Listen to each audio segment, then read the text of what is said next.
Assalamualaikum warahmatullahi wabarakatuh. Perkenalkan, nama saya Deanira Sabrina dengan NIM 211010501971. Di sini saya akan mempresentasikan hasil seminar skripsi saya yang berjudul Pengaruh Debt to Equity Ratio dan Ukuran Perusahaan Terhadap Nilai Perusahaan pada PT Bukit Asam Terbuka 2018 sampai 2024. PT Bukit Asam Tbk adalah salah satu perusahaan pertambangan batubara terbesar di Indonesia. Dalam menghadapi tantangan ekonomi global, perusahaan perlu meningkatkan kinerjanya. Salah satu cara untuk mengevaluasi kinerja perusahaan adalah melalui nilai perusahaan, yaitu dipengaruhi oleh rasio hutang dan ukuran perusahaan. Oleh karena itu, penelitian ini dilakukan untuk memahami lebih dalam hubungan antara debt to equity ratio dan ukuran perusahaan terhadap nilai perusahaan. Selanjutnya ada data perhitungan. Berdasarkan data di samping, maka dilihat pertumbuhan perolehan debt to equity ratio perusahaan dari tahun 2018 sampai 2024 mengalami perkembangan yang fluktuasi setiap tahun, di mana pada tahun 2018 DER sebesar 4,86, kemudian mengalami penurunan hingga tahun 2020 sebesar 0,42, kemudian mengalami kenaikan pada tahun 2021 sebesar 0,49 dan terus naik sampai pada tahun 2024 sebesar 0,85. Debt to equity ratio selama periode tersebut memiliki pertumbuhan yang kurang stabil setiap tahunnya.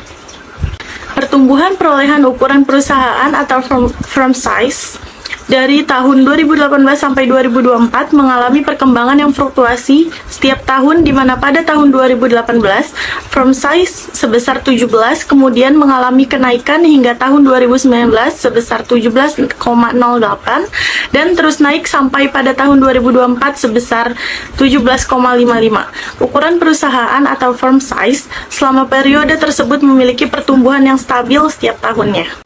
Selanjutnya dilihat pertumbuhan perolehan nilai perusahaan atau PBV dari tahun 2018 sampai 2024 mengalami penurunan setiap tahun, di mana pada tahun 2018 PBV sebesar 5.734.817, kemudian mengalami penurunan tahun 2019 sebesar 1.615.733, kemudian mengalami kenaikan pada tahun 2020 sebesar 1.855.295 dan kembali naik pada tahun 2021 sebesar 2.622.611 dan kembali turun tahun 2022 sebesar 1.465.892 sampai pada tahun 2023 sebesar 1.299.844.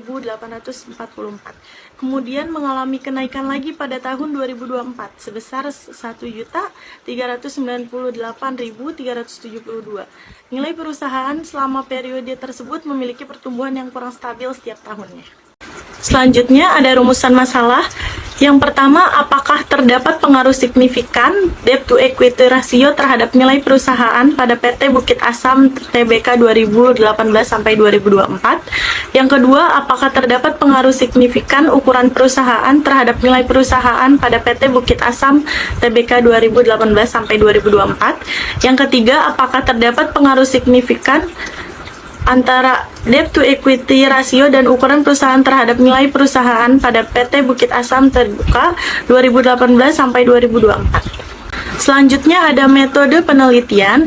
Metode penelitian yang digunakan adalah metode kuantitatif dengan analisis regresi berganda. Data yang digunakan adalah data sekunder yang diambil dari laporan keuangan perusahaan. Pengujian hipotesis dilakukan menggunakan software SPSS untuk menganalisis data untuk mengetahui pengaruh debt to equity ratio dan ukuran perusahaan terhadap nilai perusahaan. Hasil penelitian yang pertama, hasil analisis regresi linear berganda. Yang pertama, hasil perhitungan yang didapat bahwa nilai konstanta persamaan regresi bernilai sebesar 18304.105,604 dengan arah positif, sehingga menunjukkan bahwa nilai variabel leverage yaitu debt to equity ratio dan ukuran perusahaan yaitu firm size dianggap konstan atau bernilai lebih dari 0. Yang kedua, diperoleh nilai koefisien regresi leverage yaitu debt to equity ratio bernilai 845.468,674 dengan arah positif, yang dapat diartikan bahwa perubahan setiap satu unit debt to equity ratio akan diikuti oleh kenaikan variabel nilai perusahaan, yaitu 845.468,674. Yang ketiga, koefisien regresi ukuran perusahaan, yaitu firm size bernilai 984.451,142 dengan arah negatif, yang dapat diartikan bahwa perubahan setiap satu unit firm size akan diikuti oleh penurunan variabel nilai perusahaan, yaitu minus 984.451,142. Selanjutnya, hasil penelitian uji hipotesis. Yang pertama, uji parsial atau uji T. Berdasarkan data tabel di samping, rasio leverage atau debt to equity ratio terhadap nilai perusahaan dilihat memiliki besar signifikan, yaitu 0,008, lebih kecil dari nilai probabilitas 0,05, serta nilai T hitung 4,987 dengan nilai T tabel 2,365, yang artinya nilai T hitung lebih besar dari T tabel. Maka peneliti dapat menyimpulkan HO1 ditolak dan HA1 diterima. Artinya dapat disimpulkan secara parsial, rasio leverage diproksikan dengan debt to equity ratio atau X1 memiliki pengaruh signifikan terhadap nilai perusahaan atau Y.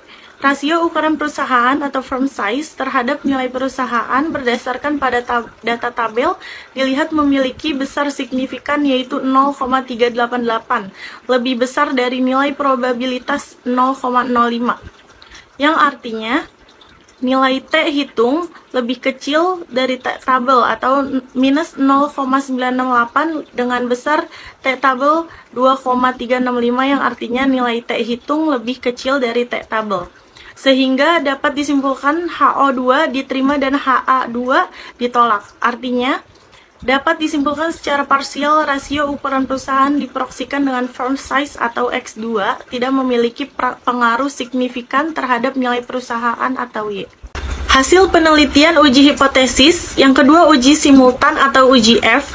Berdasarkan tabel di samping terkait uji signifikan atau uji F, dilihat bahwa besar F hitung didapatkan nilai signifikan, yaitu 0,010, lebih kecil dari nilai probabilitas 0,05.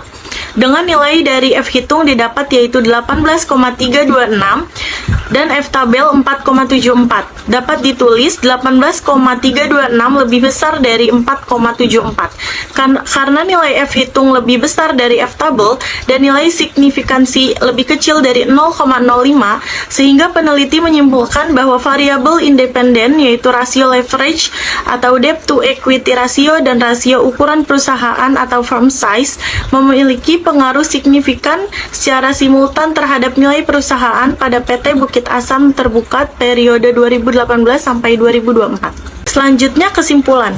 Yang pertama, hasil dari pengujian hipotesis menemukan bahwa debt to equity ratio secara parsial terdapat pengaruh signifikan terhadap nilai perusahaan PT Bukit Asam Terbuka 2018 sampai 2024. Yang kedua, hasil dari pengujian hipotesis menemukan bahwa ukuran perusahaan secara parsial tidak terdapat pengaruh signifikan terhadap nilai perusahaan PT Bukit Asam Terbuka periode 2018 sampai 2024.